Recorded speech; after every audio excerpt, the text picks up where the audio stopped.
Welcome everyone. This is Chanda Apparao, Assistant Professor of Economics, Department of Economics, Government Degree College, Huzur Nagar. Today, I am going to explain about underdeveloping countries and main features of those countries. ఈ రోజు నేను అభివృద్ధి చెందుతున్న దేశాలు వాటి ప్రధానమైనటువంటి లక్షణాలని గురించి వివరించదలుచుకున్నాను.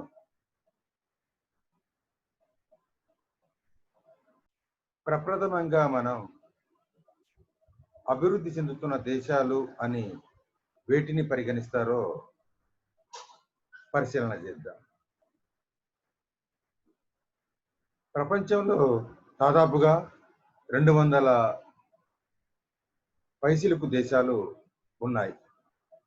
అయితే వ్యక్తుల మధ్య, సంస్థల మధ్య అనేక రకాలుగా అసమానతలు ఉన్నట్లుగానే ప్రపంచంలో ఉన్నటువంటి వివిధ దేశాల మధ్యన కూడా అనేక రకాలుగా అసమానతలు కనిపిస్తున్నాయి. ఆ అసమానతల దృష్ట్యా కొన్ని దేశాలని మనం అభివృద్ధి చెందిన దేశాలు గాను, మరికొన్ని దేశాలని మనం అభివృద్ధి చెందుతున్న దేశాలు గాను పరిగణిస్తాం. అయితే ఈ పరిగణనకు దోహదపడేటువంటి కొన్ని నిర్వచనాలని గనక మనం పరిశీలన చేసినట్లయితే ప్రపంచంలో ఉన్నటువంటి దేశాల వర్గీకరణ ఏ విధంగా ఉంది అనేది మనకి అవగతం అవుతుంది. అందుకోసం గాను మనం అభివృద్ధి చెందుతున్న దేశాలకు ప్రపంచంలో ఉన్నటువంటి ప్రఖ్యాత సంస్థలు ఇచ్చినటువంటి నిర్వచనాలని పరిశీలన చేద్దాం. యుఎన్ఓ ప్రపంచ ప్రసిద్ధిగాంచినటువంటి ఒక సంస్థ. యునైటెడ్ నేషన్స్ ఆఫ్ ఆర్గనైజేషన్ అంటాం, ఐక్యరాజ్య సమితి అని మనం దీన్ని తెలుగులో పిలుచుకుంటాం. ఇది ప్రపంచంలో అంతర్జాతీయ శాంతిని స్థాపించడం లక్ష్యంగా ఏర్పడినటువంటి సంస్థ. అయితే అనేక రకాల అనుబంధ సంస్థల్ని కలిగి ఉండి ప్రపంచంలో శాంతి స్థాపనతో పాటుగా అనేక ఇతర లక్ష్యాలని కూడా సాధించడానికి యుఎన్ఓ కృషి చేస్తూ వస్తూ ఉంది. యుఎన్ఓ ప్రపంచంలో ఉన్నటువంటి దేశాలని కొన్నింటిని అభివృద్ధి చెందిన దేశాలు గాను, కొన్నింటిని అభివృద్ధి చెందుతున్న దేశాలు గాను వర్గీకృతం చేయడం జరిగింది. అయితే యుఎన్ఓ ఈ విభజన చేయడానికి గాను చేసినటువంటి ప్రయత్నంలో భాగంగా ఏమని చెప్పింది అంటే, అమెరికా, జర్మనీ, జపాన్, కెనడా లాంటి దేశాలు అభివృద్ధి చెందిన దేశాలుగా పరిగణించబడతాయి అని చెప్పింది. ఎందుకంటే అక్కడ ప్రజల యొక్క జీవన ప్రమాణము, అక్కడ ప్రజల యొక్క ఆదాయ స్థాయి, అక్కడ దేశం యొక్క జిఎన్పి అవన్నీ కూడా చాలా ఎక్కువ స్థాయిలో ఉన్నాయి అని యుఎన్ఓ అభిప్రాయపడింది. కాబట్టి అభివృద్ధి చెందుతున్న దేశాలని నిర్వచించవలసి వచ్చినప్పుడు మనం అభివృద్ధి చెందిన దేశాలైనటువంటి అమెరికా, జర్మనీ, జపాన్, కెనడా వంటి దేశాల యొక్క ఆదాయాలతో పోల్చి చూసుకోవాల్సి ఉంటుంది. ఏ దేశాలలోనైతే ఈ అభివృద్ధి చెందిన దేశాల కంటే తక్కువ ఆదాయాలు ఉంటాయో అటువంటి దేశాలని మనం అభివృద్ధి చెందుతున్న దేశాలు, అండర్ డెవలపింగ్ కంట్రీస్ అని పరిగణించవచ్చు అని యుఎన్ఓ అభిప్రాయపడటం జరిగింది.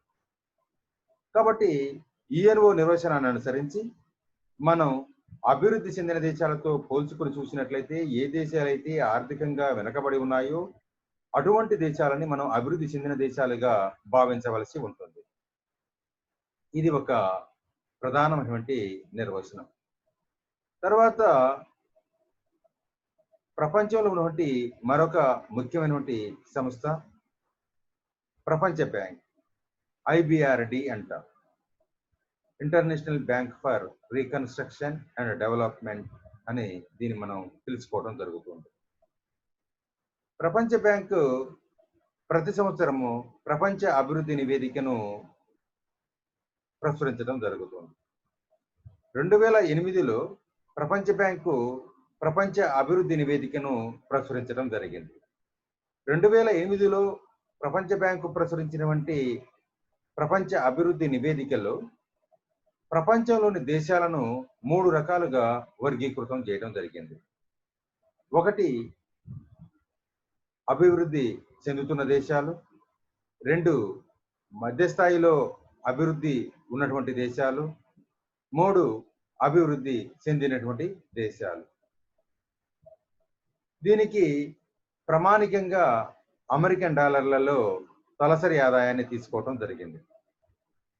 తలసరి ఆదాయాన్ని ప్రాతిపదికగా చేసుకొని ఈ వర్గీకరణ ప్రపంచ అభివృద్ధి నివేదిక ద్వారా ప్రపంచ బ్యాంకు చేయటం జరిగింది. దీన్ని మనం పరిశీలన చేద్దాం. ఏ దేశాలలోనైతే 906 అమెరికన్ డాలర్ల కంటే తక్కువగా తలసరి ఆదాయం ఉంటుందో అటువంటి దేశాలను అల్పాభివృద్ధి చెందుతున్నటువంటి దేశాలుగా, లేదా అభివృద్ధి చెందుతున్నటువంటి దేశాలుగా, లేదా వెనుకబడినటువంటి దేశాలుగా ప్రపంచ బ్యాంకు యొక్క అభివృద్ధి నివేదిక స్పష్టం చేసింది. అదేవిధంగా ఏ దేశాల్లోనైతే తలసరి ఆదాయము అమెరికన్ డాలర్లలో 906 అమెరికన్ డాలర్ల నుంచి 11,115 అమెరికన్ డాలర్ల వరకు ఉంటుందో అటువంటి దేశాలని మధ్య స్థాయిలో అభివృద్ధి చెందుతున్నటువంటి దేశాలుగా అభివర్ణించడం జరిగింది. అంటే ఇవి అభివృద్ధి దశలో మధ్య స్థాయికి చేరినటువంటి దేశాలుగా అభివృద్ధి నివేదిక అభిప్రాయపడింది. అదేవిధంగా ఏ దేశాలలోనైతే తలసరి ఆదాయము అమెరికన్ డాలర్లలో 11,115 రూపాయల కంటే 115 డాలర్ల కంటే ఎక్కువగా ఉంటుందో అటువంటి దేశాలని అభివృద్ధి చెందిన దేశాలుగా ప్రపంచ బ్యాంకు యొక్క ప్రపంచ అభివృద్ధి నివేదిక గుర్తించింది. అంటే 11,115 అమెరికన్ డాలర్ల కంటే ఎక్కువ తలసరి ఆదాయం ఉన్నటువంటివన్నీ కూడా అభివృద్ధి చెందిన దేశాలుగా పరిగణించబడుతున్నాయి. ఈ రకంగా ప్రపంచ బ్యాంకు ప్రపంచంలోని దేశాలను వర్గీకృతం చేయడం జరిగింది.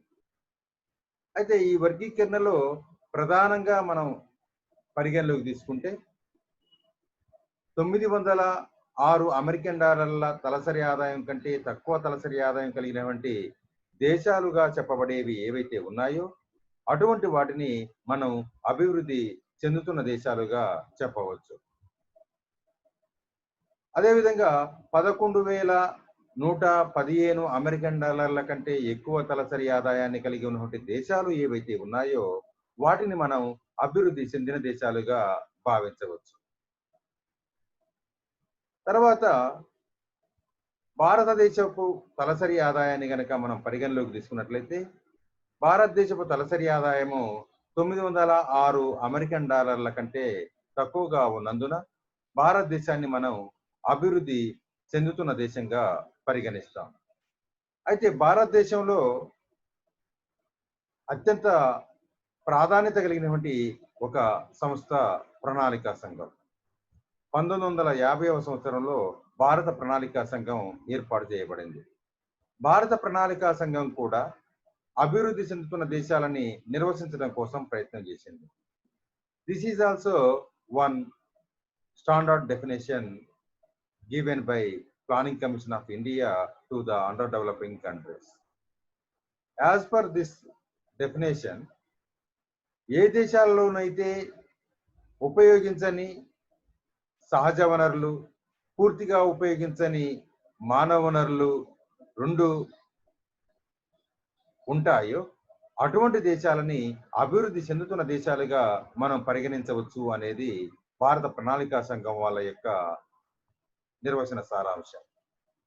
అంటే ఏ దేశాలలోనైతే ఒకవైపు ఉపయోగించబడినటువంటి సహజ వనరులు, మరొక వైపు పూర్తిగా ఉపయోగించబడినటువంటి మానవ వనరులు 2 కూడా కనిపిస్తాయో అటువంటి దేశాలని మనం అభివృద్ధి చెందుతున్న దేశాలుగా భావించవలసి ఉంటుంది అనేది భారత ప్రణాళికా సంఘం యొక్క ఆలోచన విధానం.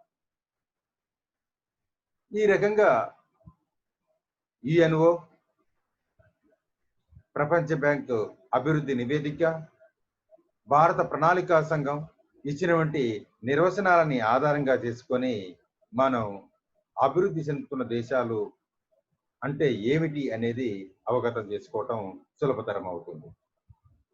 ఈ నిర్వచనాలన్నింటినీ పరిశీలించిన తర్వాత మనకు అర్థమయ్యేటువంటి విషయం ఏమిటంటే, ఏ దేశంలోనైతే తలసరి ఆదాయాలు తక్కువగా ఉంటాయో, ఏ దేశాలలోనైతే సహజ వనరులు సంపూర్ణంగా వినియోగించబడవో, ఏ దేశంలోనైతే మానవ వనరులు సంపూర్ణంగా వినియోగించబడవో, ఏ దేశంలోనైతే అభివృద్ధి చెందిన దేశాలతో పోల్చి చూసినప్పుడు ప్రజల యొక్క జీవన ప్రమాణ స్థాయి తక్కువగా ఉంటుందో, అటువంటి దేశాలను మనం అభివృద్ధి చెందుతున్న దేశాలుగా భావించవలసినటువంటి అవసరము, ఆవశ్యకత ఉంటుంది. కాబట్టి అభివృద్ధి చెందుతున్న దేశాలు అంటే ఏమిటి అనేది మనం ఈ రకంగా అవగతం చేసుకోవచ్చు. ఇప్పుడు మనం ఈ నిర్వచనాలని అనుసరించి అభివృద్ధి చెందుతున్న దేశాలుగా పరిగణించబడుతున్నటువంటి దేశాలలో ఎటువంటి ప్రధాన లక్షణాలు మనకు కనిపిస్తాయో వాటిని అంశాల వారీగా పరిశీలన చేద్దాం. Under developing countries main features అంటే ప్రపంచంలో ఉన్నటువంటి అభివృద్ధి చెందుతున్న దేశాలు వాటి యొక్క అత్యంత ప్రధానమైనటువంటి లక్షణాలు ఏమిటి అనేది మనం పరిశీలన చేద్దాం. ఈ క్రమంలో భాగంగా మనం లక్షణాలని అంశాల వారీగా లోతుగా అధ్యయనం చేయవలసినటువంటి అవసరము, ఆవశ్యకత ఉంది. అప్పుడు మాత్రమే మనం అభివృద్ధి చెందుతున్న దేశాలను చాలా సమంజసంగా, చాలా మేరకు అర్థం చేసుకోగలుగుతాము. కాబట్టి అందులో భాగంగా ప్రప్రథమంగా అభివృద్ధి చెందుతున్న దేశాలు కలిగి ఉన్నటువంటి ప్రధాన లక్షణాలలో ఒకటైనటువంటి ప్రీడామినెన్స్ ఆఫ్ అగ్రికల్చర్ గురించి పరిశీలన చేద్దాం. ప్రీడామినెన్స్ ఆఫ్ అగ్రికల్చర్ అంటే ఏమిటంటే, అభివృద్ధి చెందుతున్న దేశాలలో వ్యవసాయ రంగం యొక్క ప్రాధాన్యత అధికంగా కనిపిస్తుంది. అభివృద్ధి చెందుతున్న దేశాలలో వ్యవసాయ రంగం యొక్క ప్రాధాన్యత ఏ విధంగా ఎక్కువగా ఉంటుంది అనేది మనం అధ్యయనం చేద్దాం. అభివృద్ధి చెందిన దేశాలలో జిఎన్పిలో వాటా పరంగా, ప్రజలకు ఉపాధి అవకాశాల కల్పన పరంగా వ్యవసాయ రంగం యొక్క పాత్ర చాలా ఎక్కువగా కనిపిస్తుంది. అంటే అభివృద్ధి చెందిన దేశాల యొక్క స్థూల జాతీయోత్పత్తిలో వ్యవసాయ రంగం ద్వారా ఎక్కువ మొత్తం సమకూరుతుంది. అదేవిధంగా ఆ దేశంలో ఉన్నటువంటి జనాభాలో ఎక్కువ మంది వ్యవసాయ రంగం ద్వారా మాత్రమే ప్రత్యక్షంగా కానీ పరోక్షంగా కానీ ఉపాధి అవకాశాలని కలిగి ఉంటారు. దీన్ని మనం ఒక పట్టిక ద్వారా పరిశీలన చేద్దాం. Percentage of active population engaged in agriculture and share of agriculture in GDP ఈ టేబుల్ తెలియజేసినటువంటి విషయం. 2000 సంవత్సరానికి సంబంధించినటువంటి గణాంక వివరాలని అనుసరించి ఈ పట్టిక రూపకల్పన జరిగింది. ఈ పట్టికలో మనం కొన్ని అభివృద్ధి చెందిన దేశాలని పరిగణలోకి తీసుకొని ఆ దేశాలలో జిఎన్పిలో అగ్రికల్చర్ సెక్టర్ యొక్క షేర్ ఎలా ఉంది, ఆ దేశాలలో dependability of population on agriculture sector ఎలా ఉంది అనేది పరిశీలన చేసి దానితో మనం అభివృద్ధి చెందిన దేశాలలో ఈ చలాంకాలు ఎలా ఉన్నాయి అనేది పోల్చి చూడటం జరుగుతుంది. Then only we can conclude the conditions of agriculture sector in the underdeveloping countries. అప్పుడు మాత్రమే మనము అభివృద్ధి చెందుతున్న దేశాలలో వ్యవసాయ రంగం యొక్క స్థితిగతుల్ని అవగతం చేసుకోగలుగుతాము. అప్పుడు మాత్రమే మనము అభివృద్ధి చెందుతున్న దేశాలలో జిఎన్పిలో వాటా పరంగా, ఉపాధి కల్పన పరంగా, వ్యవసాయ రంగానికి ఉన్నటువంటి ప్రాధాన్యతను అవగతం చేసుకోగలుగుతాం. మనం అభివృద్ధి చెందిన దేశాలైనటువంటి యూకే, యుఎస్ఏ, జపాన్ లాంటి దేశాలలో ఈ గణాంకాలు ఎలా ఉన్నాయో పరిశీలన చేద్దాం. If you take UK as example, there are 2% people are engaging on agricultural sector directly and indirectly. అంటే కేవలం 2% ప్రజలు మాత్రమే యూకేలో వ్యవసాయ రంగం మీద ఆధారపడుతూ జీవిస్తున్నారు. అదేవిధంగా only 1% of GNP is coming from agricultural sector. అంటే స్థూల జాతీయోత్పత్తిలో కేవలం 1% మాత్రమే స్థూల దేశీయోత్పత్తి వ్యవసాయ రంగం ద్వారా సమకూరుతుంది. అంటే యూకేలో వ్యవసాయ రంగం యొక్క పాత్ర అటు ఉపాధి కల్పన పరంగా చూసుకున్నా, ఇటు జిఎన్పిలో వాటా పరంగా చూసుకున్నా చాలా నామమాత్రంగా ఉంది. మనం యుఎస్ఏని ఎగ్జాంపుల్గా తీసుకున్నట్లయితే, in USA around 2% people are engaging on agricultural sector directly and indirectly in USA. కేవలం 2% మంది మాత్రమే ప్రత్యక్షంగా కానీ పరోక్షంగా కానీ వ్యవసాయ రంగంలో ఉపాధి కోసం ఆధారపడుతూ ఉన్నారు. ఎక్కడ? యుఎస్ఏలో.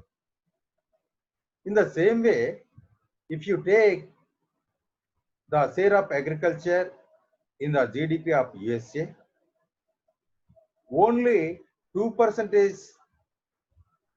GDP is coming from agricultural sector in the USA.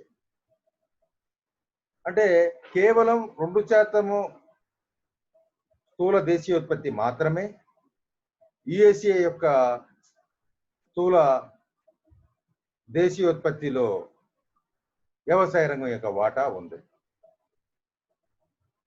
దీన్ని బట్టి కూడా మనకు అర్థమయ్యేది ఏంటంటే, యుఎస్ఏలో కూడా వ్యవసాయ రంగం యొక్క పాత్ర ఉపాధి కల్పన పరంగా చూసుకున్నా, మరొక వైపున జాతీయ ఆదాయంలో వాటా పరంగా చూసుకున్నా చాలా తక్కువగా ఉంది. Another example, Japan. In Japan, only around 5% people are directly and indirectly engaging on agricultural sector. కేవలం 5% ప్రజలు మాత్రమే ప్రత్యక్షంగా కానీ పరోక్షంగా కానీ వ్యవసాయ రంగం మీద ఆధారపడి ఉపాధి అవకాశాలు పొందుతున్నారు. జీడిపి విషయానికి వస్తే ఓన్లీ 7% జీడిపి మాత్రమే coming from agricultural sector in the country Japan. కేవలం 7% జీడిపి మాత్రమే జపాన్లో వ్యవసాయ రంగం ద్వారా సమకూరుతుంది. కాబట్టి జపాన్లో కూడా ఉపాధి కల్పన పరంగా, జిఎన్పిలో వాటా పరంగా మనం పరిశీలన చేస్తే వ్యవసాయ రంగం యొక్క పాత్ర చాలా నామమాత్రంగా కనిపిస్తుంది. ఇక మిగతా దేశాల గణాంక వివరాలను కనుక పరిశీలించినట్లయితే, ఈజిప్ట్ విషయంలో there are around 35% people are depending on agriculture sector directly and indirectly. దాదాపుగా 35% మంది ప్రజలు ప్రత్యక్షంగా కానీ పరోక్షంగా కానీ వ్యవసాయ కార్యకలాపాల మీద ఆధారపడుతూ జీవిస్తున్నారు. whenever you compare with developed countries like UK, USA, Japan, this is very much high. But whenever you compare this with the underdeveloping countries like India, this is low. That's why this is middle developing country. అందువల్ల మనం దీన్ని మధ్య తరహాలో ఉన్నటువంటి అభివృద్ధి చెందుతున్న దేశంగా అభివర్ణించడానికి అవకాశం ఉంటుంది. సరే, ఈజిప్ట్లో జీడిపిలో అగ్రికల్చరల్ షేర్ ఎలా ఉంది అనేది కూడా మనం పరిశీలన చేద్దాం. Around 17% GDP is coming from agriculture sector in the country Egypt. అంటే దాదాపుగా 17% జీడిపి వ్యవసాయ రంగం ద్వారా ఈజిప్ట్లో సమకూరుతుంది. కాబట్టి ఉపాధి కల్పన పరంగా చూసినా, జీడిపిలో వాటా పరంగా చూసినా ఈజిప్ట్లో ఇది చాలా ఎక్కువ. అందుకనే ఈజిప్ట్ను మనం అభివృద్ధి చెందిన దేశంగా సంపూర్ణంగా పరిగణించడానికి అవకాశాలు తక్కువ. సరే, మనం రిమైనింగ్ కంట్రీస్ విషయానికి వచ్చినట్లయితే, among them Pakistan. One is Pakistan. In Pakistan, around 48% of people are depending on agricultural sector directly and indirectly. అంటే పాకిస్తాన్లో దాదాపుగా 48% ప్రజలు ప్రత్యక్షంగా పరోక్షంగా వ్యవసాయ రంగం మీద ఆధారపడుతూ జీవిస్తున్నారు. అదేవిధంగా జీడిపిలో అగ్రికల్చర్ సెక్టర్ యొక్క షేర్ని కనుక మనం పరిశీలన చేసినట్లయితే, in Pakistan around 26% of GDP is coming from agriculture sector. అంటే దాదాపుగా 26% జీడిపి వ్యవసాయ రంగం నుంచి సమకూరుతుంది. పాకిస్తాన్లో ఇటు ఉపాధి కల్పన విషయంలో, అటు జీడిపిలో వాటా విషయంలో మనం పరిశీలిస్తే గణాంక వివరాలు తెలియజేసినటువంటి విషయం ఏమిటంటే, వ్యవసాయ రంగానికి చాలా ఎక్కువగా ప్రాధాన్యత ఉంది అని. For that reason you can consider Pakistan as under developing country. అందువల్ల మనము పాకిస్తాన్ని ఒక అభివృద్ధి చెందుతున్న దేశంగా పరిగణించడానికి అవకాశం ఉంది. If you take China as example, in China around 69% people are depending on agriculture sector directly and indirectly. దాదాపుగా 69% మంది ప్రజలు వ్యవసాయ రంగం మీద ప్రత్యక్షంగా పరోక్షంగా ఆధారపడుతూ జీవిస్తున్నారు. అదేవిధంగా చైనా యొక్క జీడిపిలో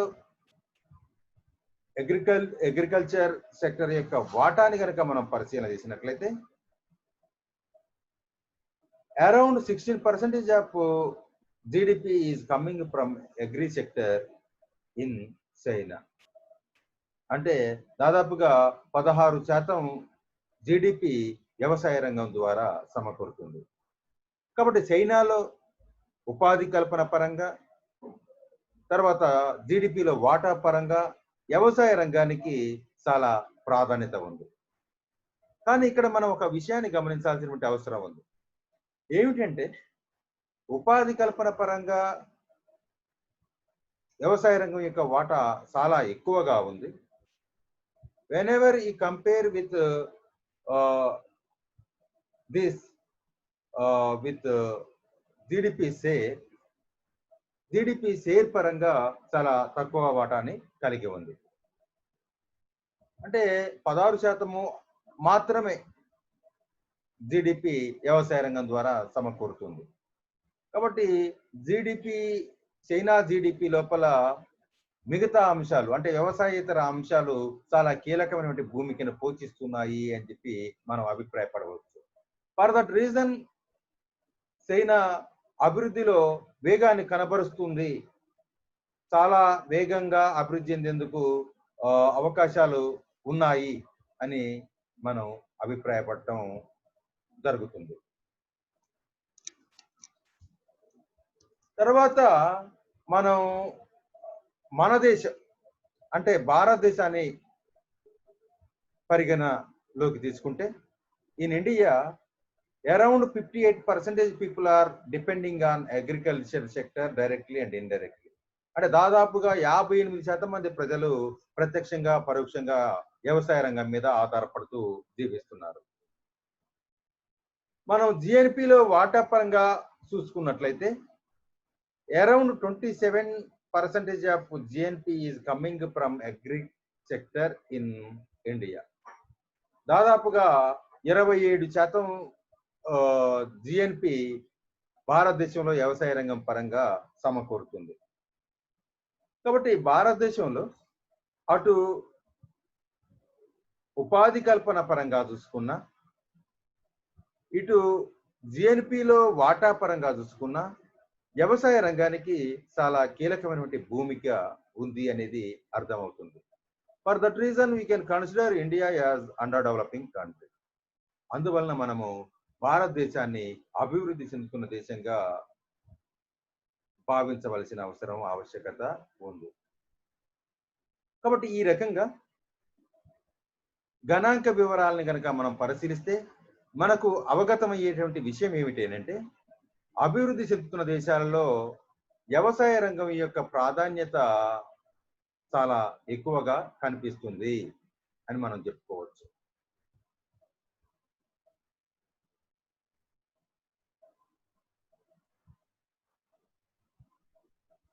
అభివృద్ధి చెందుతున్న దేశాలలో వ్యవసాయ రంగం పాత్ర ఎక్కువగా ఉండటం మాత్రమే కాకోకుండా వ్యవసాయ రంగము అనేక రకాలుగా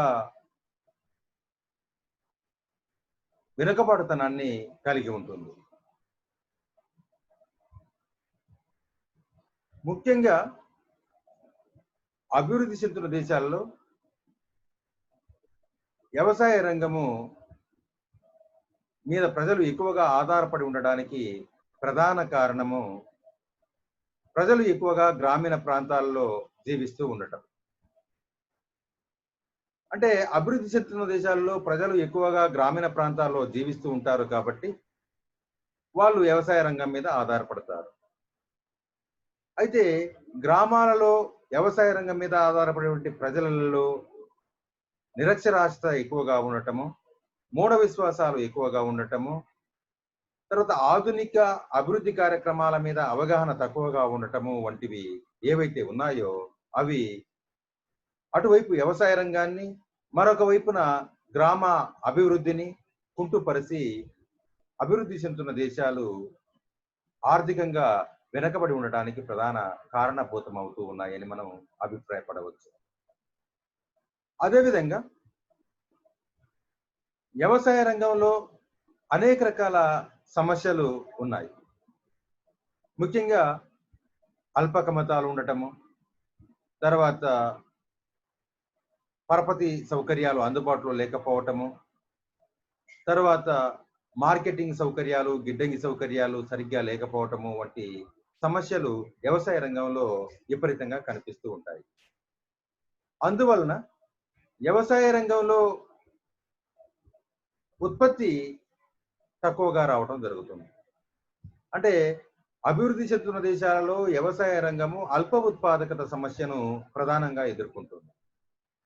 ఈ అల్ప ఉత్పాదకత సమస్య వల్ల కూడా దేశం యొక్క జాతీయ ఆదాయం పెరగకపోవటం, తర్వాత దేశం అభివృద్ధి పదంలో వేగంగా పయనించకపోవటం వంటి సంఘటనలు సంభవిస్తాయి. అది కూడా అభివృద్ధి చెందుతున్న దేశాల్లో కనిపించేటువంటి ప్రధానమైనటువంటి ఒక లక్షణం. అదేవిధంగా అభివృద్ధి చెందుతున్న దేశాలలో పరిశ్రమలు కూడా వ్యవసాయ ఆధారిత పరిశ్రమలుగా ఎక్కువగా ఉంటాయి. అంటే అరౌండ్ 33% పరిశ్రమలు వ్యవసాయ ఉత్పాదకాలను ముడి పదార్థాలుగా వాడటం ద్వారా ఉత్పత్తిని కొనసాగించేటువంటి పరిశ్రమలుగా ఉంటాయి. ఎప్పుడైతే వ్యవసాయ రంగంలో అల్ప ఉత్పాదకత సమస్య ఏర్పడుతుందో, ఎప్పుడైతే వ్యవసాయ రంగంలో అభివృద్ధి కుంటుపడుతుందో అప్పుడు వ్యవసాయ రంగం యొక్క సమస్యలు పారిశ్రామిక రంగానికి కూడా వ్యాప్తి చెంది పారిశ్రామిక రంగం కూడా కుంటుపడి దేశ ఆర్థిక అభివృద్ధి మొత్తంగా ప్రమాదంలో పడేటువంటి అవకాశం ఎక్కువగా కనిపిస్తుంది. కాబట్టి అభివృద్ధి చెందుతున్న దేశాలలో మనకు వ్యవసాయ రంగం పరంగా ఈ సమస్య కూడా కనిపిస్తుంది. అదేవిధంగా వ్యవసాయ రంగంలో ఉద్యోగిత ఎక్కువగా కనిపిస్తుంది. అంటే ఉపాధి కల్పన పరంగా అభివృద్ధి చెందుతున్న దేశాల్లో వ్యవసాయ రంగం యొక్క ప్రాధాన్యత చాలా ఎక్కువగా ఉంటుంది. More than 50% people are depending on agricultural sector in underdeveloping countries. కానీ ఈ ఉపాధి ఉత్పత్తితో ముడిపడినటువంటి ఉపాధిగా మనకి కనిపించకపోవటం గమనించవలసినటువంటి అంశం. అంటే వ్యవసాయ రంగంలో ప్రధానంగా మనకు ప్రచ్ఛన్న నిరుద్యోగం కానీ, పాక్షిక నిరుద్యోగం కానీ, తర్వాత ఋతు సంబంధమైన నిరుద్యోగం కానీ కనిపిస్తూ ఉంటాయి. ప్రచ్ఛన్న నిరుద్యోగాన్ని కనుక మనం పరిగణలోకి తీసుకున్నట్లయితే వీళ్ళు ఉద్యోగులుగా భావింపబడతారు, కానీ ఉత్పత్తి మాత్రం శూన్యంగా ఉంటుంది. అంటే ప్రచ్ఛన్న నిరుద్యోగులు వ్యవసాయ రంగంలో పనిచేసినను చేయకపోయినను వ్యవసాయ రంగపు ఉత్పత్తిలో మార్పేమీ ఉండదు. కేవలం వాళ్ళు ఉద్యోగులు అని అనిపించుకోవడం కోసం మాత్రమే అది ఉపకరిస్తుంది తప్పితే ఉత్పత్తి పరంగా మార్పులు తీసుకురావడంలో దాని యొక్క పాత్ర నామమాత్రంగా ఉంటుంది. అందువల్ల ఇది కూడా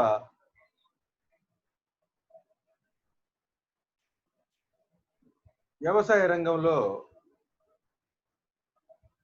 అల్ప ఉత్పాదకతకు దారితీసి తద్వారా అభివృద్ధి చెందుతున్న దేశాలు మరింతగా వెనకబడడానికి కారణభూతం అవుతుంది. ఈ రకంగా అభివృద్ధి చెందుతున్న దేశాల్లో వ్యవసాయము అత్యధిక ప్రాధాన్యతను కలిగి ఉండటము, అనేక రకాల సమస్యలను కలిగి ఉండటము మనకు కనిపిస్తుంది.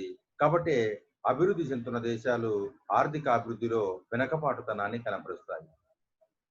అభివృద్ధి చెందుతున్న దేశాలకు ఉన్నటువంటి మరొక ప్రధానమైనటువంటి లక్షణాన్ని కూడా మనం పరిశీలన చేద్దాం.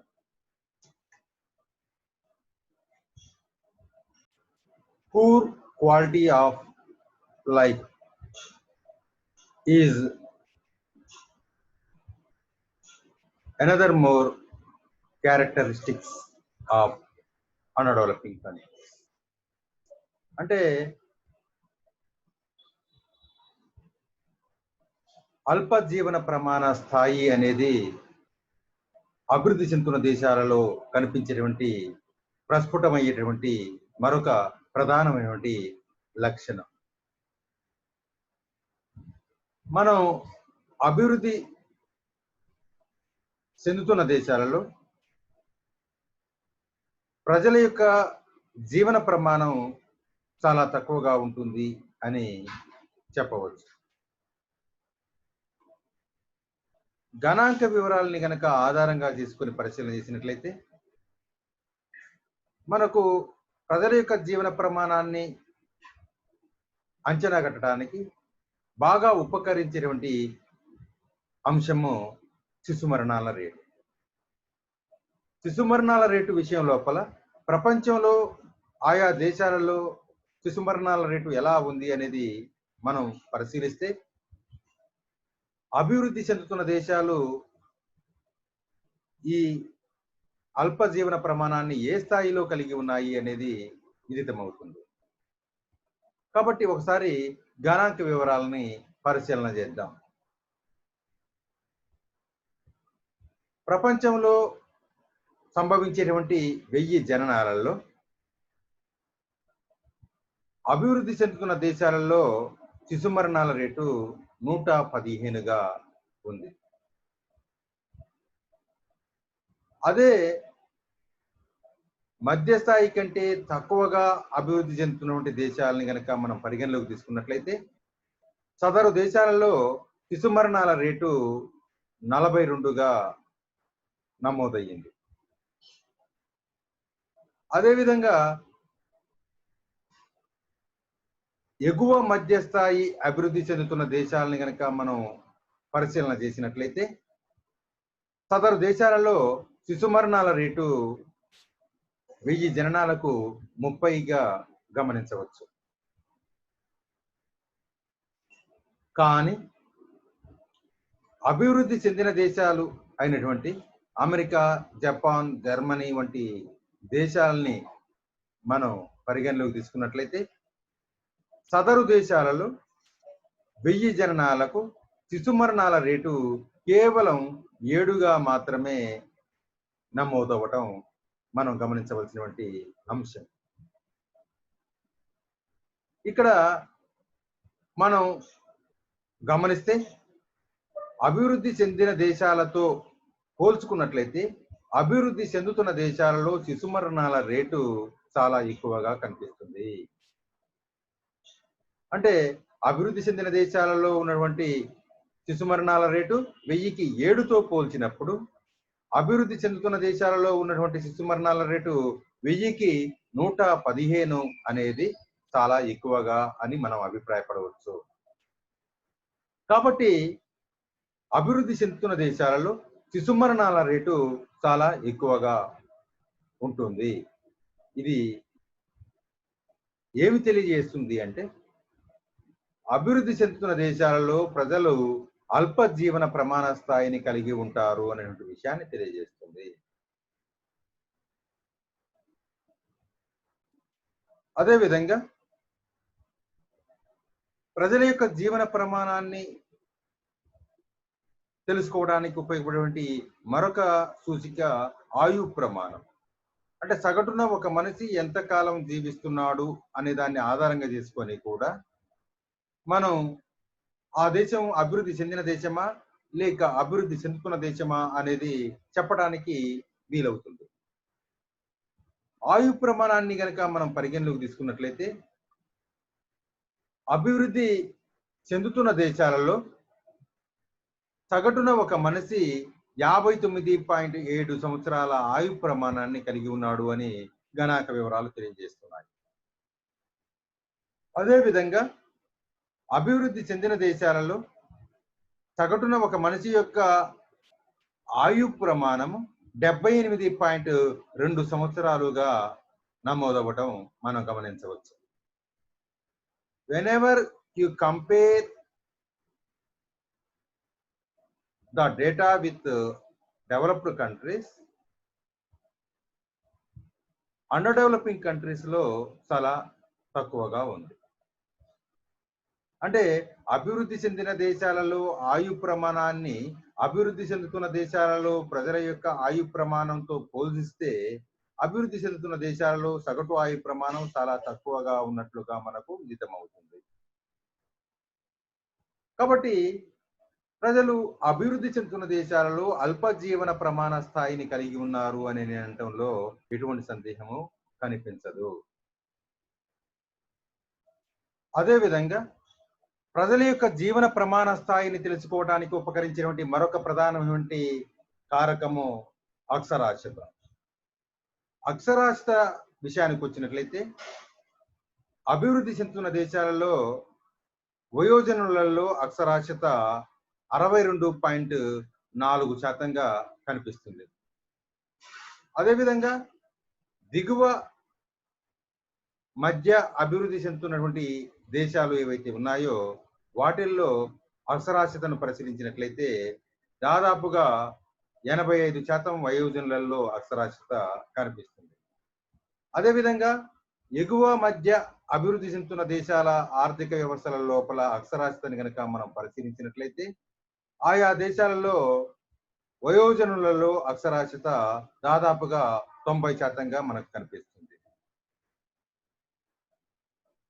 ఇక అభివృద్ధి చెందిన దేశాల ఆర్థిక వ్యవస్థల్ని కనుక మనం పరిగణలోకి తీసుకున్నట్లయితే అభివృద్ధి చెందిన దేశాలలో వయోజనులలో నిరక్షరాస్యత అనేది మనకు ఎంత మాత్రం కూడా కనిపించదు. అంటే దాదాపుగా 100% అక్షరాస్యత ఆయా దేశాలలో మనకు కనిపిస్తుంది. అంటే అభివృద్ధి చెందుతున్న దేశాలలో అరౌండ్ 40% పీపుల్ ఇల్లిటరేషన్ కలిగి ఉంటే అభివృద్ధి చెందిన దేశాలలో ఇల్లిటరసీ జీరోగా కనిపిస్తుంది. కాబట్టి అభివృద్ధి చెందుతున్న దేశాలలో అక్షరాస్యత పరంగా చూసుకున్నా కూడా అల్ప జీవన ప్రమాణ స్థాయి అనేటువంటి లక్షణము మనకు కనిపిస్తుంది, ప్రస్ఫుటం అవుతుంది.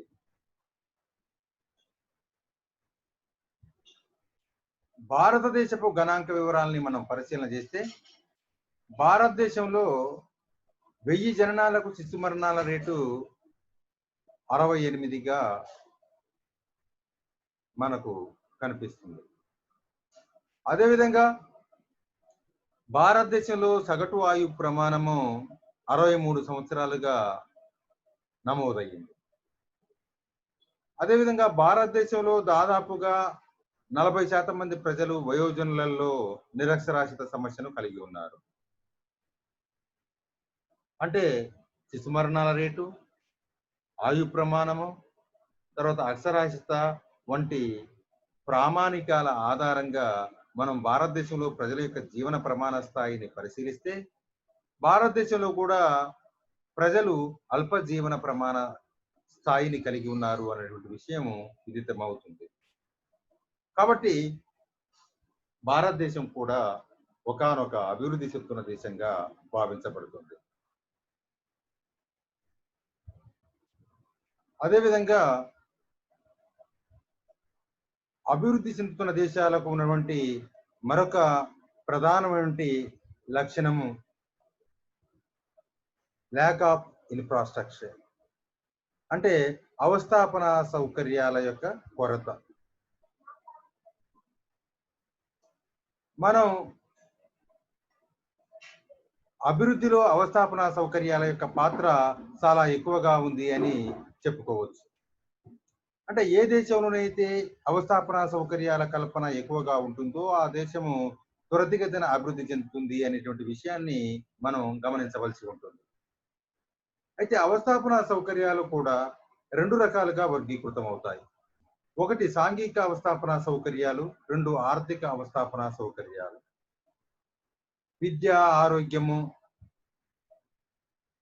అక్షరాస్యత మొదలైనటువంటివి ఏవైతే ఉన్నాయో ఇటువంటి వాటిని మనం సాంఘిక అవస్థాపన సౌకర్యాలు అని అంటాం. అంటే ప్రజల యొక్క జీవన ప్రమాణంలోను, ప్రజల యొక్క ఆలోచన విధానంలోను మార్పులు తీసుకురావటాన్ని మనం సాంఘిక అవస్థాపన యొక్క లక్ష్యంగా చెప్పుకుంటాం. అదేవిధంగా రవాణా, బ్యాంకింగ్, ట్రాన్స్పోర్టేషన్, మార్కెటింగ్, విద్యుత్తు మొదలైనటువంటి వాటిని మనం ఆర్థిక అవస్థాపన సౌకర్యాలు అని అంటాం. అంటే ఒక దేశ ఆర్థికాభివృద్ధిలో అటు సాంఘిక అవస్థాపన సౌకర్యాలకు, ఇటు ఆర్థిక అవస్థాపన సౌకర్యాలకు రెండింటికి కూడా కీలకమైనటువంటి భూమిక ఉంటుంది. అయితే ఈ అవస్థాపన సౌకర్యాలు అభివృద్ధి చెందుతున్న దేశాల్లో చాలా తక్కువగా ఉంటాయి. ముఖ్యంగా అవస్థాపన సౌకర్యాలలో కొరత ఎందుకు ఉంటుంది అంటే అవస్థాపన సౌకర్యాలు దీర్ఘపాలన కాలం కలిగినవిగా ఉంటాయి. అంటే అవస్థాపన సౌకర్యాలలో పెట్టుబడులు పెట్టినట్లయితే ఇమ్మీడియట్ రిజల్ట్స్ రావటం అనేది కనిపించదు. ఫర్ ఎగ్జాంపుల్ ఎడ్యుకేషన్ ని కనుక మనం తీసుకున్నట్లయితే investment on education is long run investment. ఇవాళ మనం ఇన్వెస్ట్ చేసి రేపు పొద్దున్నే ఫలితాలని పొందుతాము అని అనుకుంటే ఎడ్యుకేషన్ సెక్టర్ లో that is not possible thing. In long run it will be possible only. కాబట్టి అవస్థాపన సౌకర్యాల విషయం లోపల రిటర్న్స్ లాంగ్ రన్ టైం తీసుకుంటాయి. కాబట్టి ప్రైవేట్ పెట్టుబడిదారులు ఈ అవస్థాపన సౌకర్యాల కల్పనలో పెట్టుబడులు పెట్టడానికి ముందుకు రారు. ప్రభుత్వ రంగంలోనే వీటిల్లో పెట్టుబడులు జరగాల్సినటువంటి అవసరం ఉంటుంది. అయితే ప్రభుత్వానికి పెట్టుబడుల సమస్య ఉండటం వల్ల, మూలధన సమస్య ఉండటం వలన పెద్ద మొత్తంలో అవస్థాపన సౌకర్యాలలో పెట్టుబడులు పెట్టలేక ఇబ్బందులు పడుతూ ఉంటుంది.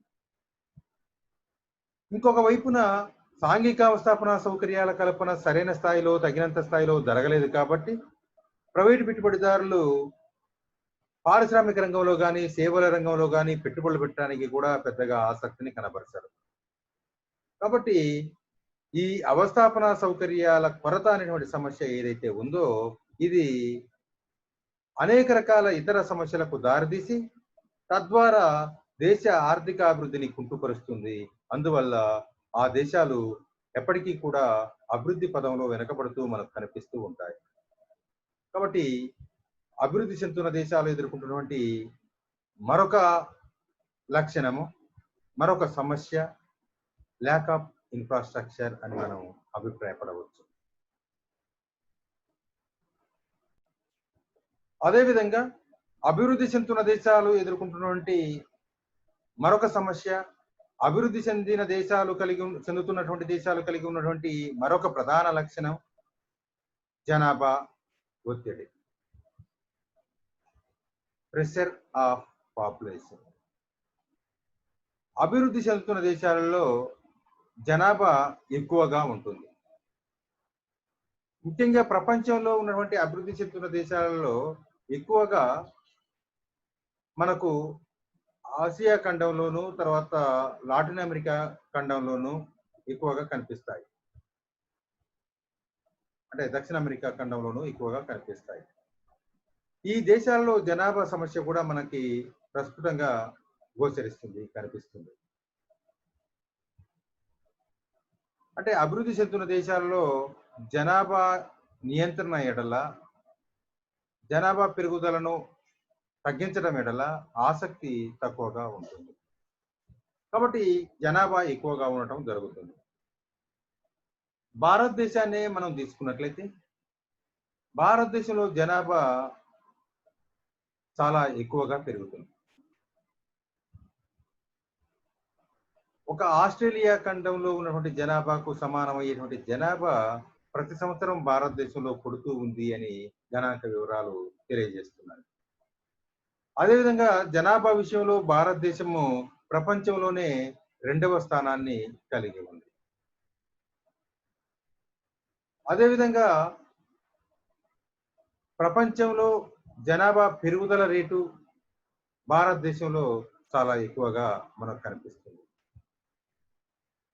కాబట్టి భారతదేశంలో జనాభా ఎలా ఎక్కువగా ఉందో, అలాగే మిగతా అభివృద్ధి చెందుతున్న దేశాల లోపల అన్నింటిలో కూడా జనాభా సమస్య ఎక్కువగా కనిపిస్తున్నటువంటి ప్రధాన లక్షణం.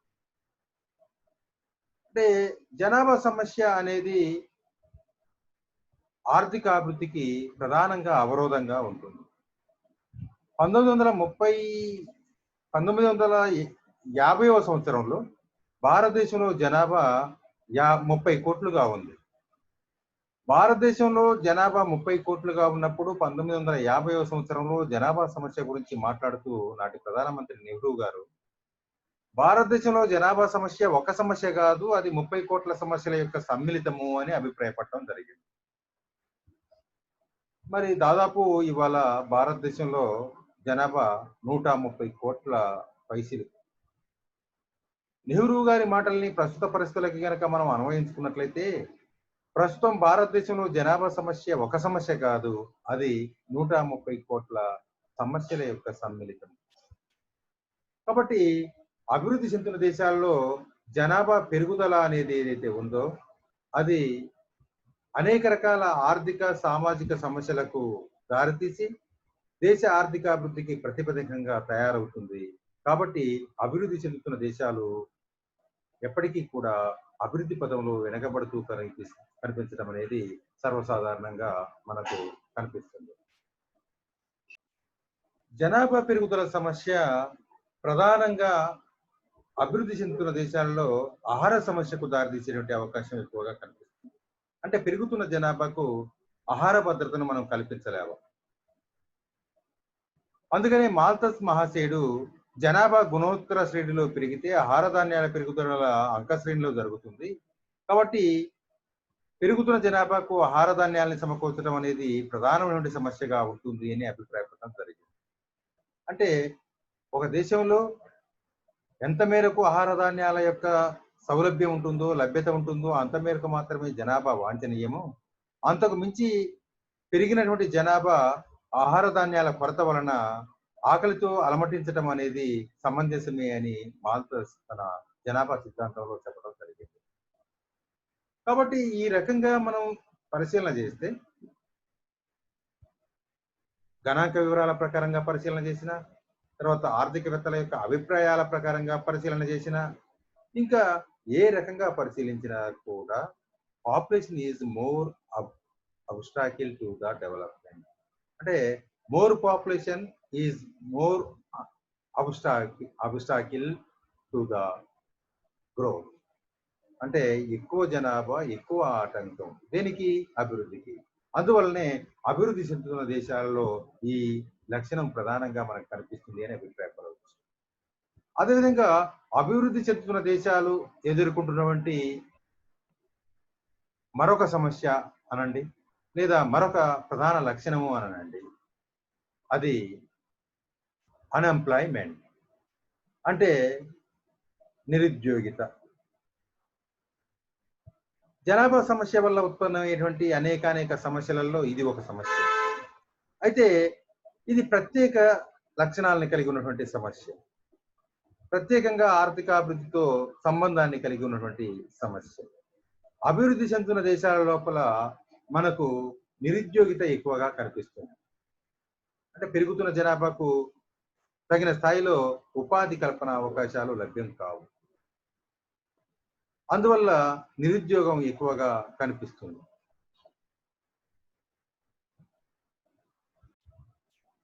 నిర్ణీత వేతనం వద్ద నిర్ణీత సమయంలో పనిచేయడానికి ఇష్టపడేటువంటి వాళ్ళందరికీ పని లభ్యం కాకపోవడాన్ని మనం నిరుద్యోగితగా భావిస్తాం. అంటే ఒక నిర్ణీత వేతనం వద్ద నిర్ణీత సమయంలో పని చేస్తాను అని అన్నవాడికి పని లభ్యం కాకపోతే దాన్ని మనం నిరుద్యోగంగా భావించడం జరుగుతుంది. పని లభ్యమైతే దాన్ని మనం నిరుద్యోగంగా భావించం. అది ఏ రకమైన పనైనా సరే, ఏ రకమైన ఉత్పత్తితో ముడిపడేటువంటి పనైనా సరే, పని లభ్యమైతే దట్ ఈస్ ఎంప్లాయ్మెంట్, పని లభ్యం కాకపోతే దట్ ఈస్ అన్ఎంప్లాయ్మెంట్. అయితే అభివృద్ధి చెందుతున్న దేశాలలో పని లభ్యమయ్యేటువంటి పరిస్థితులు చాలా తక్కువగా ఉన్నాయి. ఒకవేళ లభ్యమైనా కూడా అది ఉత్పత్తితో ముడిపడ్డదిగా కనిపించడం లేదు. అందువల్లనే అభివృద్ధి చెందుతున్న దేశాలలో ప్రచ్ఛన్న నిరుద్యోగము, పాక్షిక నిరుద్యోగము, తర్వాత ఋతు సంబంధమైన నిరుద్యోగం లాంటివి ఎక్కువగా కనిపిస్తాయి. ప్రచ్ఛన్న నిరుద్యోగము అనేది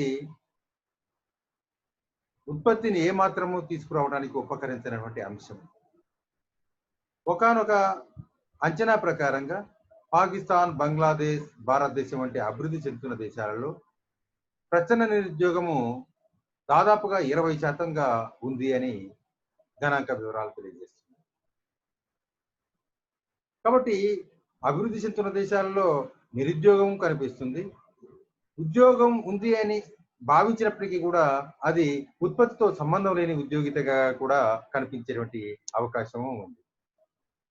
అభివృద్ధి చెందుతున్న దేశాలలో మూలధనం కొరత ఎక్కువగా ఉండటం వలన, పొదుపుల పరిమాణం తక్కువగా ఉండటం వలన పారిశ్రామిక సేవా రంగాల యొక్క ప్రగతి వెనకబడి ఉంటుంది. ఫలితంగా ఉపాధి కల్పన, ఉద్యోగ కల్పన కూడా చాలా తక్కువగా జరుగుతుంది అని మనం చెప్పుకోవచ్చు. భారతదేశంలో ప్రణాళిక సంఘం చేసినటువంటి ఒక అంచనా ప్రకారంగా మనం పరిశీలన చేస్తే 1990-2000 సంవత్సరంలో నిరుద్యోగిత రేటు 7.32% ఉంది. అది 2004-2005 నాటికి 8.36% పెరిగింది. అంటే భారతదేశంలో నిరుద్యోగిత రేటు క్రమానుగతంగా పెరుగుతూ వస్తుంది. భారతదేశంలోనే కాదు, మొత్తం అభివృద్ధి చెందుతున్న దేశాలలో కూడా ఈ రకంగా నిరుద్యోగిత రేటు పెరుగుతూ రావడం అనేది మనకు కనిపిస్తూ ఉంటుంది. కాబట్టి అభివృద్ధి చెందుతున్న దేశాలు ఎదుర్కొంటున్నటువంటి మరొక ప్రధానమైన సమస్య, అభివృద్ధి చెందుతున్న దేశాలలో కనిపించేటువంటి అత్యంత ప్రధానమైనటువంటి లక్షణము నిరుద్యోగిత అని మనం అభిప్రాయపడవచ్చు. అదేవిధంగా అభివృద్ధి చెందుతున్న దేశాలలో కనిపించేటువంటి మరొక ప్రధానమైనటువంటి లక్షణము లో పర్ క్యాపిటా ఇన్కమ్. అంటే తక్కువ తలసరి ఆదాయం.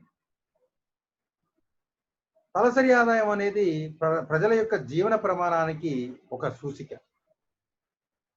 తలసరి ఆదాయం ఎక్కువగా ఉంటే ప్రజల యొక్క జీవన ప్రమాణ స్థాయి ఎక్కువగా ఉన్నట్టుగా మనం అభిప్రాయపడవచ్చు. తలసరి ఆదాయం తక్కువగా ఉంటే ప్రజల యొక్క జీవన ప్రమాణ స్థాయి తక్కువగా ఉన్నట్లుగా మనం అభిప్రాయపడవచ్చు. ఒక దేశం యొక్క జాతీయ ఆదాయాన్ని ఆ దేశంలో ఉన్నటువంటి జనాభాతో భాగిస్తే వచ్చేదే తలసరి ఆదాయము అని మనం అభిప్రాయపడతాం. అయితే ఆర్థిక శక్తి కేంద్రీకరణ ఎక్కువగా ఉన్నప్పుడు తలసరి ఆదాయము వాస్తవిక అంచనాలకు అవకాశం ఇవ్వదు. ఆర్థిక శక్తి కేంద్రీకరణ తక్కువగా ఉన్నప్పుడు మాత్రమే తలసరి ఆదాయం ఆధారంగా మనం ప్రజల యొక్క జీవన ప్రమాణాన్ని చాలా మేరకు అంచనా కట్టగలుగుతాం. ఒకవేళ ఆర్థిక శక్తి కేంద్రీకరణ ఎక్కువగా ఉన్నటువంటి సందర్భంలో కూడా మనం తలసరి ఆదాయాన్ని ప్రాతిపదికగా చేసుకొని ప్రజల యొక్క జీవన ప్రమాణాన్ని అంచనా కట్టాలి అని అంటే అప్పుడు మనకు వాస్తవిక తలసరి ఆదాయము చాలా మేరకు ఉపయోగపడుతుంది. అంటే ప్రజలు వాళ్ళ తలసరి ఆదాయం ద్వారా ఎంత మేరకు వస్తు సేవలను కొనుగోలు చేయగలుగుతున్నారో తెలియజేసేదే వాస్తవిక తలసరి ఆదాయం. అంటే ప్రజల యొక్క తలసరి ఆదాయం యొక్క కొనుగోలు శక్తిని తెలియజేసేదే వాస్తవిక తలసరి ఆదాయం. ఈ వాస్తవిక తలసరి ఆదాయం ద్వారా మనం కొంత మేరకు ప్రజల యొక్క జీవన ప్రమాణాన్ని అంచనా కట్టగలుగుతాం. అయితే అభివృద్ధి చెందుతున్న దేశాలలో మొత్తంగా జిఎన్పి తక్కువగా ఉండటం వలన కావచ్చు, లేదా ఆర్థిక శక్తి కేంద్రీకరణ ఎక్కువగా ఉండటం వలన కావచ్చు, లేదా జనాభా ఎక్కువగా ఉండటం వలన కావచ్చు, ఇంకా ఇతరతర కారణాల వలన కావచ్చు, ప్రజల యొక్క తలసరి ఆదాయాలు తక్కువగా కనిపిస్తూ ఉంటాయి.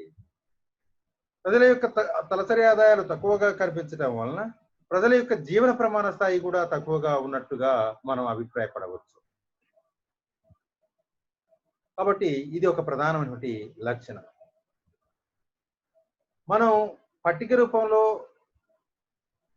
ఆయా దేశాలలో ఉన్నటువంటి ప్రజల యొక్క తలసరి ఆదాయాన్ని కనుక పరిశీలిస్తే మనకు మరింత స్పష్టంగా విషయం బోధపడుతుంది. Per capita income of developed and developing countries as per 2002 data. మనం కొన్ని అభివృద్ధి చెందిన దేశాల యొక్క తలసరి ఆదాయాన్ని, అభివృద్ధి చెందుతున్న దేశాల యొక్క తలసరి ఆదాయాన్ని ఈ పట్టిక ద్వారా పరిశీలిద్దాం. World development report 2004 source.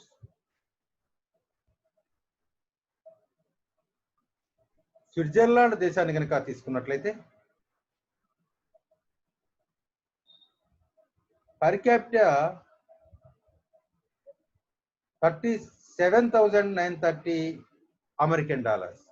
అంటే స్విట్జర్లాండ్ దేశంలో తలసరి ఆదాయము 37,930 American dollar. If you take Japan as example, in Japan 33,550 American dollars is the per capita income. 24,820 American dollars is the per capita income in the country of Sweden. 35,600 American dollars is the per capita income in USA. 25,250 American dollars is the per capita income in Britain. అంటే ఇవన్నీ కూడా developed countries, అభివృద్ధి చెందిన దేశాలు. అభివృద్ధి చెందిన దేశాలని వంటి Switzerland, Japan, Sweden, USA, Britain దేశాల యొక్క తలసరి ఆదాయాలని కనుక మనం పరిశీలించినట్లయితే ఆయా దేశాలలో తలసరి ఆదాయము చాలా ఎక్కువగా మనకు కనిపిస్తుంది. కాబట్టి ఆయా దేశాలలో ప్రజల యొక్క జీవన ప్రమాణ స్థాయి చాలా ఎక్కువగా ఉంది అని మనం అభిప్రాయపడవచ్చు. అదేవిధంగా whenever we come to the underdeveloping countries, అభివృద్ధి చెందుతున్న దేశాల విషయానికి వచ్చినట్లయితే 480 అమెరికన్ డాలర్లు is the per capita income in India. 480 American dollars is the per capita income in India. 360 American dollars is the per capita income in Bangladesh. 840 American dollar is the per capita income in Sri Lanka. 940 American dollars is the per capita income in China. అంటే అభివృద్ధి చెందుతున్నటువంటి దేశాలైనటువంటి India, Bangladesh, Sri Lanka, చైనాలలో కనుక చూసుకున్నట్లయితే తలసరి ఆదాయం చాలా తక్కువగా ఉంది. అంటే మనం ఈ అభివృద్ధి చెందుతున్నటువంటి దేశాల ప్రజల యొక్క తలసరి ఆదాయాలను అభివృద్ధి చెందిన దేశాల యొక్క ప్రజల యొక్క తలసరి ఆదాయాలతో పోల్చుకుని చూసినట్లయితే చాలా తేడా ఉంది. There is so much gap between developed countries and under developing countries in the matter of per capital income. ఇది చాలా అంతరం. 37,930 is the highest figure, 360 is the lowest figure. ఈ రెండింటి మధ్యన అంతరం చాలా ఎక్కువ. కాబట్టి ప్రజల యొక్క జీవన ప్రమాణంలో తేడా కూడా చాలా ఎక్కువ అని మనం అభిప్రాయపడవచ్చు. కాబట్టి అభివృద్ధి చెందుతున్న దేశాలలో పర్ క్యాపిటా ఇన్కమ్ చాలా తక్కువగా ఉంటుంది. అది ప్రజల యొక్క జీవన ప్రమాణ స్థాయి తక్కువగా ఉండటానికి, తర్వాత ప్రజల యొక్క పొదుపులు తక్కువగా ఉండటానికి, ప్రజల యొక్క ఆరోగ్య స్థితిగతులు తక్కువగా ఉండడానికి, ఇంకా ఇతర అనేక రకాల ఆర్థిక సామాజిక సమస్యలకు దారితీస్తుంది.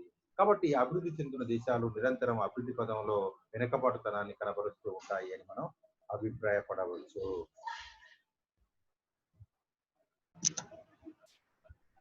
అభివృద్ధి చెందుతున్న దేశాలలో ఉన్నటువంటి ప్రధానమైనటువంటి లక్షణాలు ఇలా చాలా ఉన్నాయి. ఈరోజు మనం కొన్ని లక్షణాలని పరిశీలన చేయగలిగాం. ఇంకొక తరగతిలో అంటే ఇంకొక వీడియోలో మనం మిగతా లక్షణాలని గురించి లోతుగా అధ్యయనం చేయడం ద్వారా సాధ్యమైనంత మేరకు ఈ విషయాన్ని ముగించుకునే ప్రయత్నం చేస్తాం. Please subscribe my channel. Thanks once again, one and all.